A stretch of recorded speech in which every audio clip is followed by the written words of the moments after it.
She's asking the question that can a Muslimah enroll herself for post-graduation in a medical university where there is no segregation of sexes? But natural, for education, the best education is in a single-sex school. That girls should go to a only girls' school and boys should go only to a boys' school. Whether it be schooling, whether it be college, whether it be university, it's the best. And scientific research has shown in several places, including the research done in UK, that the performance of a single-sex school was far better than a co-ed school.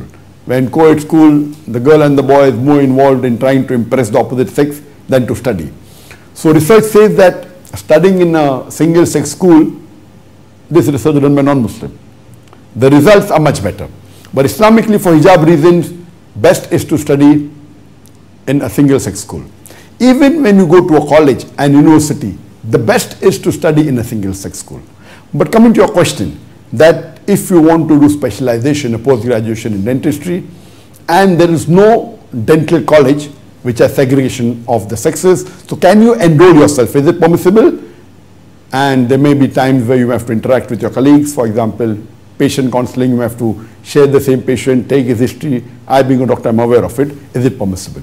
The best is to go to a single-sex college or university, whether it be a medical college. But if you don't have any, it is permissible on the condition that you take care of your hijab.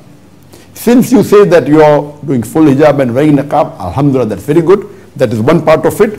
But besides the hijab of the clothes, you should see to it that you, being a dentist student, as you rightly said, you may have to interact with your colleagues while taking the history of the patient or many other reasons.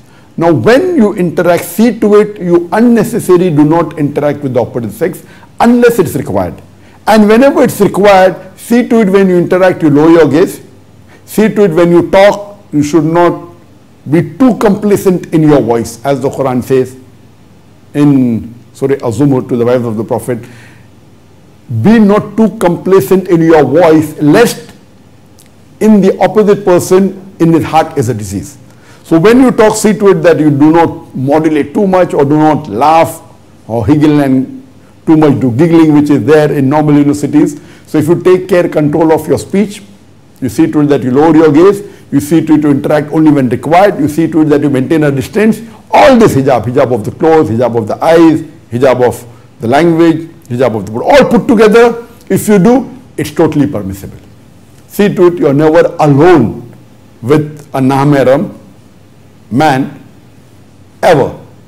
Either you are with your other colleagues who are female, along with them, it's possible, but never alone. Because I have been to a medical college and I studied, the atmosphere of a medical college compared to dentistry is much more worse, and there are opportunities for doing many harams, so you have to take care of that, because many times you have to stay in the hospital overnight and you have to take care of patients.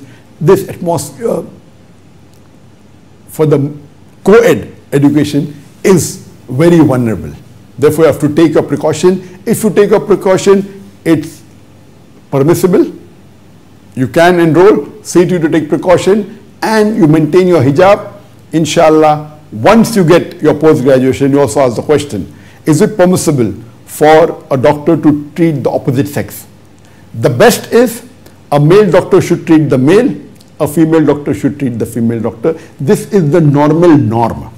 But if a lady is sick and if she has a heart problem and there is no lady heart specialist, she can very well go to a male doctor.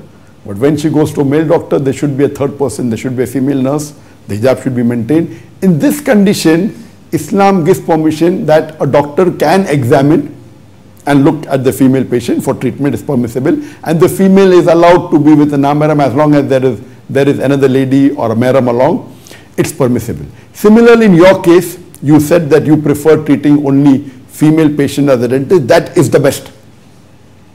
But can you treat male patient? If there are other male dentists to take care of them, why should you treat? Not at all. But if there's an emergency and there's no one else, and if a male patient comes and if he has a toothache and if he's really dying of pain and if you have to give treatment, no one else, that's permitted as long as you take care of your hijab, he takes care of his hijab. you have someone else in the room when you're treating. But generally, a male doctor taking care of the male patient and a female doctor taking care of female patient is the best. And we in Bombay, we had a United Islamic Aid. So we had a field clinic, and every day we used to treat approximately 200 patients. So we had two doctors. One was a female doctor, one was a male doctor. The female doctor treated only the female patient. The male doctor treated only the male patient. The children, they had option to go to any of the two. But the adults, we had this policy, though the treatment was free, it was air conditioned, we had good qualified doctors, but we saw to it that we maintained the Islamic hijab. So the best is male treating a male and a female treating a female, but in emergency cases where there's no option or you don't have a specialist in that field, it is permitted here for treating patient.